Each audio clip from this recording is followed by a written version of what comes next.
¿Qué tal? ¿Cómo estáis? Soy Alfredo y en nombre de todo el equipo de Mindalia Televisión, que está viviendo en directo, como en este momento, en Albacete y en el 10º Congreso de Vida después de la Vida, pues todo lo que aquí acontece, y os lo estamos contando, como la presencia también, como no, de agradecer además la presencia de Vicente Casania, un famosísimo y importante astrólogo, lleva muchísimos años. Gracias, Vicente. Gracias a vosotros, Alfredo, un placer. Para nosotros es también un placer tenerte con nosotros. Vas a dar una conferencia esta tarde y vas a hablar de la astrología relacionada con lo trascendental. ¿En qué nos une? ¿Cuál es la conexión de la astrología con lo más trascendental del ser humano? Bueno, yo creo que sí, la conferencia se titula El cielo nos espera precisamente por dos motivos fundamentales, ¿no? Yo creo que la creencia del ser humano en el más allá se origina precisamente por la observación de los astros, porque hay una fascinación con ese universo, esa gran pantalla que entonces contemplaban nuestros antepasados, nuestros ancestros, no la pantalla del iPad o del móvil que miramos hoy, ¿no? sino esa pantalla del universo que es mucho más maravillosa y fantástica y que para ellos tenía un gran sentido, porque ni más ni menos marcaba el orden sobre la vida, marcaba el sentido de la existencia, marcaba los momentos que podían recolectar, que podían cazar, que hacía calor, que hacía frío, y se dieron cuenta de que los astros morían y nacían constantemente, en especial el Sol y la Luna. Entonces surge la mentalidad mágica, es esa mentalidad, esa magia por analogía, que es decir, si el Sol lo hace, ¿por qué no lo voy a hacer yo? La magia por analogía, que es la que consiste en la magia por imitación. Todas las grandes obras de la humanidad, desde las pirámides hasta las catedrales, se han basado en esa premisa, en la trascendencia a través de los astros, porque muchísimas monumentos y todo lo que tiene que ver con el progreso de la humanidad también está basado en el posicionamiento astral, en la direccionalidad, norte, sur, en definitiva, la magia de los astros. ¿Qué podrías decirnos al respecto? ¿Esto forma parte también de algo intrínseco en el ser humano? Esa magia está por dentro y está por fuera. Yo creo que todos tenemos un cielo interior, las estrellas están dentro de nosotros. El gran poeta Rumi decía, nunca te sientas solo, el universo entero está dentro de ti. Yo creo que eso es una gran realidad y es muy hermoso, ¿no? Además, muy poético y por lo tanto muy místico y muy simbólico, claro. Pero es que además el ser humano siempre ha procurado orientar sus edificios, sus grandes monumentos, por las estrellas, por el sol, por la luna, por algo será, ¿no? Tú vas a Egipto y te encuentras que todos los templos tienen una orientación determinada estelar, vas a México, Teotihuacán, te encuentras la misma historia. Es decir, el ser humano ha buscado una orientación a las estrellas. ¿Por qué? Porque de alguna manera esa magia de si esta estrella es poderosa y tiene este efecto y oriento este edificio hacia allá, este edificio va a aprender, va a captar las propiedades de esa estrella y por lo tanto va a estar protegido de una manera especial, ¿no? Pero esto no es solo de civilizaciones antiguas, Alfredo, esto es algo de cosas más recientes. Ahí tenemos el siglo XVI, el monasterio del Escorial, el imponente monasterio del Escorial que construye Felipe II y que está orientado ni más ni menos en función de los astros y que se elige un momento astrológico propicio en función o en sintonía con la carta astral de Felipe II, cuya carta se la hizo el médico y astrólogo de su padre, el emperador Carlos V. También los astros, los grandes astros, los de una mayor revolución, forman parte de la historia, porque hacen la historia, influencian esa historia. ¿Estamos viviendo una historia ahora actual influenciada por determinadas conjunciones o ángulos planetarios? Bueno, esto es cierto. Una cosa es la parte mística, mitológica de los astros, la parte que han hecho que surgieran religiones astrales, de las cuales derivaron todas las religiones posteriormente, y porque la astrología es la madre de la cultura, la madre de la ciencia, la madre de la religión. Y otra cosa es cómo influyen en un momento puntual, en un momento determinado los astros. Y es cierto, desde ese punto de vista, que la historia se repite. Hay una parte de la astrología que se conoce como astro mundial, muy poco practicada, por cierto, pero que es precisamente la especialidad que me dedico, que se dedica a estudiar cómo se repiten determinadas conjunciones astrales al sol o al mismo tiempo que se repiten determinados acontecimientos históricos. Hay muchísimos ejemplos, por ejemplo, desde que Estados Unidos es Estados Unidos, cada vez que se ha producido la conjunción Júpiter-Saturno, que se repite una vez cada 20 años, el presidente de los Estados Unidos ha muerto antes de terminar su mandato, bien por enfermedad o bien por asesinato. Han fallado en esta última ocasión. A Reagan le pegaron el tiro y a Bush falló.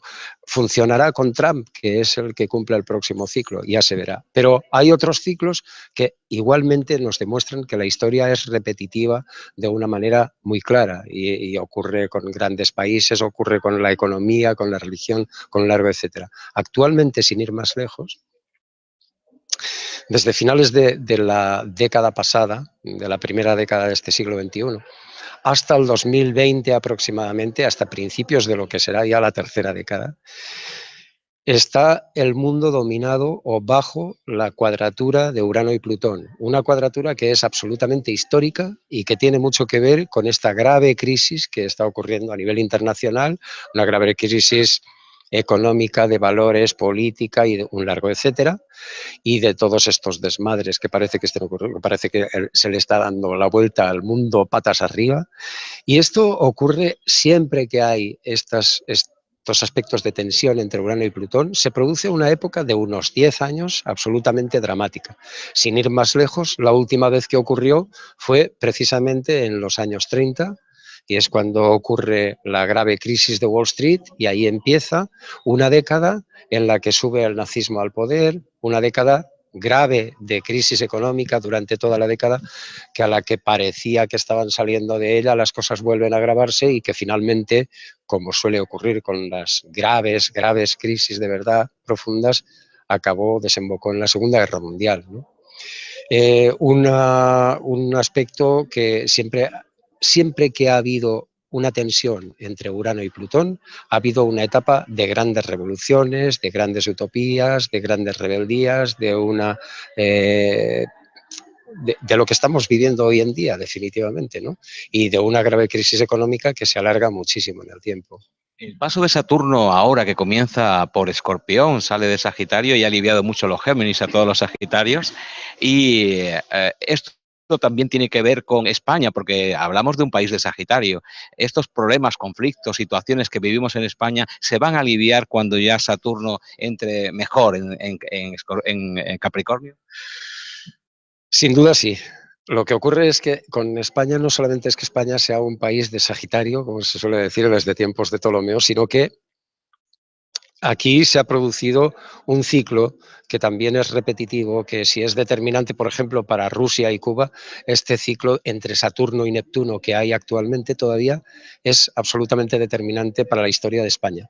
Siempre que se ha producido los aspectos de tensión, como hay ahora en el cielo, entre Saturno y Neptuno, como he escrito en los últimos anuarios y he demostrado lo que ocurre cada vez que se producen esos aspectos de tensión, España y Cataluña han entrado en graves conflictos. La Semana Trágica de Cataluña, sin ir más lejos, y momentos que España ha sido además casi ingobernable políticamente, ¿no? Esto hace un par de años que existe este ciclo entre Saturno y Neptuno y finalmente ahora y felizmente está desapareciendo, ¿no? Esto indica que Saturno, como tú bien decías, se va de Sagitario ahora ya, prácticamente, ahora en diciembre entra en Capricornio, y a partir de ahí el aspecto este de Saturno y Neptuno ya pierde fuerza realmente. Es cierto que los grandes ciclos normalmente tienen unos orbes, unos meses de orbe que todavía funciona y entonces todavía se puede esperar que durante unos meses funcione, pero que desaparezca ya muy pronto y que este ciclo Saturno-Neptuno tan dramático para la historia de España como nos está demostrando ser, pues que quede para la historia como han quedado los otros. La tensión mundial que vivimos, no solamente la económica que marcan estos ciclos que acabas de comentar, tensión incluso armamentística, incluso hay gente que tiene la paranoia de una posible guerra mundial debido al conflicto de intereses que hay entre distintos países que involucran a Estados Unidos, etcétera, etcétera, está también reflejado en esa orquesta astral que manda y dirige todo lo que nosotros vivimos aquí abajo. Lamentablemente sí. Lamentablemente, yo escribí un artículo hace unos pocos años escribiendo precisamente sobre este paralelismo que hay entre las circunstancias astrales actuales y las circunstancias astrales que hubo en los años 30 y que aquello desembocó en la Segunda Guerra Mundial, ¿no? Es lamentable porque los ciclos son muy, muy semejantes a los que hay entonces, en especial el de Urano-Plutón, que es el que, digamos, marca el ruido de fondo y lo que domina todo. Ahora bien, en astrología nunca, no, no son matemáticas, nunca puedes decir 2 más 2 son 4, ¿no? Son señales y que ese riesgo existe, que el ciclo se repita, no quiere decir que necesariamente desemboque en esa Tercera Guerra Mundial. Es más, estamos en una fase en que ya yendo un poco más allá o trascendiendo lo que es el ciclo Urano-Plutón, que verdaderamente es poderoso, es muy importante, ya digamos que estamos en ese tránsito de la era Piscis a la era Acuario tan cacareada y tan que se han bailado tanto las fechas, pero que en esta ocasión es cierto, ya nos estamos acercando mucho, y que en el caso de una guerra o de un conflicto bélico, ya estamos hablando de un conflicto bélico con otras características, de otra dimensión, donde ya no intervienen tanto los rifles y los tanques y las escopetas y las bombas, sino que intervienen otros elementos, ¿no? Pues Internet, por ejemplo, las monedas, etcétera. Todo esto ya hace que esa guerra sea de otro calibre, pero que estamos cerca de una tercera guerra mundial, yo sí que lo veo muy probable, aunque las vías sean totalmente distintas y que sea otro tipo de guerra. Es además un momento en que evidentemente el fin de los Estados Unidos como hegemonía y como potencia está ahí, es algo sobre lo que también escribí hace bastantes años en un congreso que impartimos en el 2007 en Peñíscola y donde explicaba que el fin de la hegemonía de Estados Unidos estaba centrada en torno al 2020 y evidentemente es China la próxima potencia y los cambios de potencia de una potencia a otra nunca han sido de una manera pacífica, la transición siempre ha sido compleja, ¿no? Y yo creo que eso puede ser una de las cosas que aviven las llamas de la tensión, pero habrá que esperar. Los principios del año 2020 vienen unos ciclos verdaderamente poderosos y yo creo que de todas maneras siempre es mejor tener esperanza, no vivir con la angustia, sino vivir el día a día. Igual que el sol nace cada día y nos brinda luz, nosotros tenemos que levantarnos también con esa luz, con esa positividad y pensar que todo se arregla, que todo pasa, que todos son ciclos. Estamos a punto de cerrar un ciclo, por lo menos en calendario, aunque no es un ciclo astrológico, el tema de terminar el año 2017 y comenzar el 2018. Júpiter sale de Libra, se mete en Escorpión, vamos al plano más personal. ¿Qué vaticinio, si quieres llamarlo así, aunque no me gusta la palabra, vas a plantear de cara a este anuario que está a punto de sacar ya también Vicente, dentro de muy poco, a los signos astrológicos? ¿Cuáles van a ser los protagonistas de lo mejor y cuáles van a tener que tener más paciencia? Sí, el anuario sale ya este mes de noviembre, ya estaremos en los kioscos, el del 2018, y efectivamente, como bien controlas los cambios planetarios, es el paso de Júpiter al signo de Escorpio, en principio lo que va a favorecer es a los signos de agua.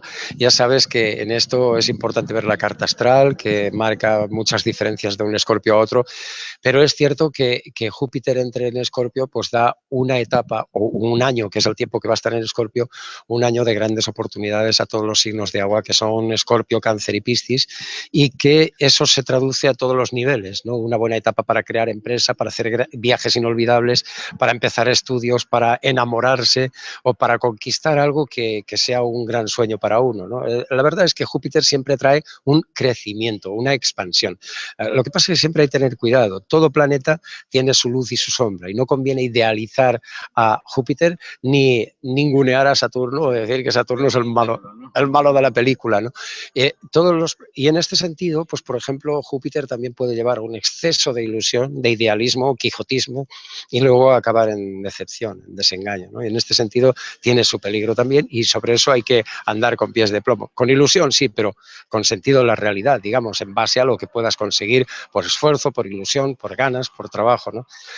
Y luego sí que es cierto, el tránsito de Saturno que entra en Capricornio, pues va a marcar también un cambio de muy importante, que estaba castigando mucho a los signos mutables últimamente, a Géminis, Virgo, Sagitario y Piscis. Les ha dado un palo estos 2 años y medio últimos tremendo, y ahora entra en Capricornio. Y desde ahí, pues a los signos que son cardinales, Aries, Cáncer, Libra, Capricornio, les espera una etapa de trabajo duro, una etapa, como exige Saturno, de una gran reorganización de recursos, ¿no? De cómo administras el tiempo, de cómo enfocas el trabajo, de cómo te organizas la familia o la vivienda. Es una etapa de sacrificio, una etapa de responsabilidad, que si se toma así, entonces Saturno ofrece la oportunidad de crear unas bases más estables y más duraderas. Eso sí, siempre a cambio de mucho trabajo y mucho sacrificio, de trabajar a conciencia, de verdad. Y si no, pues entonces Saturno te las puede hacer pasar canutas porque es un planeta depresivo, es un planeta que te retrasa todos los proyectos, que parece que te presionan mucho, que nadie te quiere, que te sientes sensación de fracaso, ese tipo de historias que les ha dado a Géminis, Virgo, Sagitario y Piscis estos años, pues ahora le toca a estos signos cardinales, ¿no? Pues no quiero terminar nuestra conversación sin mandarte saludos desde Argentina, Chile, México, España y Ecuador, que han mandado algunos saludos para ti, y agradecerte que hayas estado ante las cámaras de Mindalia Televisión. Ha sido todo un placer y toda una enseñanza poder compartir contigo esta información que acabas de dar. Muchísimas gracias a vosotros, Alfredo, a Mindalia Televisión, y os deseo muchísima suerte, un fuerte abrazo a todos los que habéis estado enviando saludos y mucha suerte. Y ahora, gracias a todos vosotros que estáis ahí al otro lado. Nosotros continuamos en directo desde el Palacio de Congresos de Albacete en este 10º Congreso Vida Después de la Vida. Mindalia en directo, gracias, y nos vemos dentro de un ratito en otro directo.